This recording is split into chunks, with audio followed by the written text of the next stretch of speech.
Celui qui a l'habitude de faire une chose sera connu par cette chose-là. Parce que ça peut créer et causer des dégâts souvent irréversibles, surtout à notre époque. C'est un message général et particulièrement pour notre jeunesse.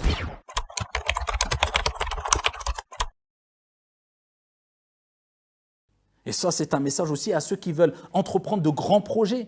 Regardez combien de jeunes disent quelque part « Bismillah » à une nouvelle vie quand ils se marient. Et ils commencent comment le mariage? Au-delà du fait que quelquefois ils font des fêtes exagérées, irrespectueuses, des gens qui sont autour d'eux, en klaxonnant, en faisant les fous en voiture, en mettant la vie des gens.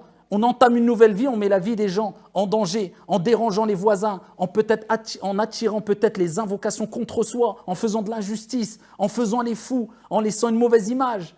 Qu'est-ce qu'on va dire à nos enfants après? Voilà comment a été mon mariage, j'ai fait le fou, voilà ton père l'exemple, voilà ta mère l'exemple. Au-delà de ça, on attire peut-être des centaines, voire peut-être quelquefois des milliers pour ceux qui exposent sur les réseaux sociaux leur mariage. Je ne parle pas d'un mariage décent qui est fait dans les règles de l'art, on va dire, mais en s'exposant, en montrant que voilà, on a les plus belles voitures, les plus belles salles, on a la plus belle épouse, le plus beau mari, et ensuite il ne nous reste que les yeux pour pleurer, pour ne pas dire autre chose.